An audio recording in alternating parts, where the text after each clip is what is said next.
sultian ka nako nga ang Ginoo partikular kaayo sa atong bunga. Yes, espirituhanon nga bunga sa atong kinabuhi. Bunga sa atong pagpangalagad niini nga kalibutan nga gihatag ug gipiyal sa Ginoo ngani kanatong tanan. Karon sultian ka nako kung unsaon nato nga makapangunga ta sa insakto sa atong kinabuhi. Sumala sa gisulti sa Ginoo diha sa balaan ni kasulatan. Unsay atong buhaton aron makapamunga ta diha sa Ginoo? Number 1, magpabilin ta diha kang Kristo. Yes, magpabilin ta diha Kristo. Ingon dinhi sa John 15 verse 5, if you remain in me and I in you, you will bear much fruit. Kung magpabilin daw ta diha kang Kristo o siya magpabilin nga ni kanatong tanan, kita magapamunga sa daghan nga mga bunga. Walay lain nga makatabang nato nga muuswag ta sa atong kinabuhi. Walay lain nga makatabang nato nga mapakita ngadto sa kadaghanan kung unsa kita ka ligon o hinog nga Kristohanon diha sa atong Ginoo kun dili pinaagi sa atong pagpabilin diha kang Kristo. So una nga punto, aron magapamunga kita, magpabilin kita diha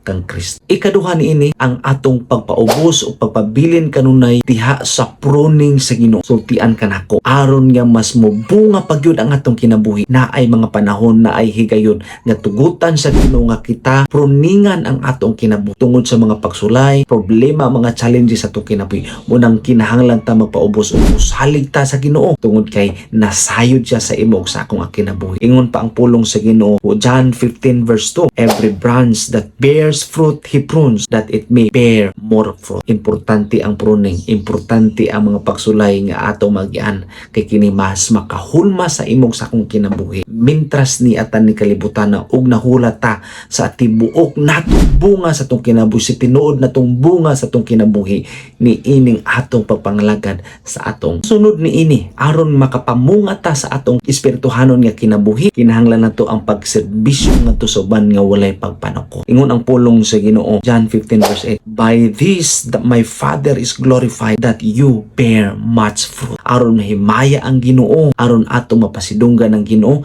himuon nato ang pagserbisyo ngadto sa uban, himuon nato ang pagtabang sa uban, dili tungod sa atong dungog kundi aron sa paghimaya sa Ginoo ug pinaagi ni ana mahimo nato ang pagkakaplag sa tinuod nga bunga imo ug sa ako nga kinabuhi. Ang katapusan ini aron makapamunga ta sa atong espirituhanon nga pagkinabuhi, kinahanglan aduna tay gitawag nga buhi pagtuo nga kinahanglan atong mabatnan sa atong pagkinabuhi nining kalibutan. Ingon ang pulong sa Ginoo sa Galatia 5 bersikulo 22 ngadto sa 23, apan ang bunga sa espiritu mao ang gugma, kalipay, kalinaw ug pagka mapailupon. Bunga sa espiritu gikinahanglan nga atong mabatnan sa atong kagalingon kay mao ni ang maghatod kanato sa tinuod nato nga hugot nga connection sa Ginoo pagtuo diha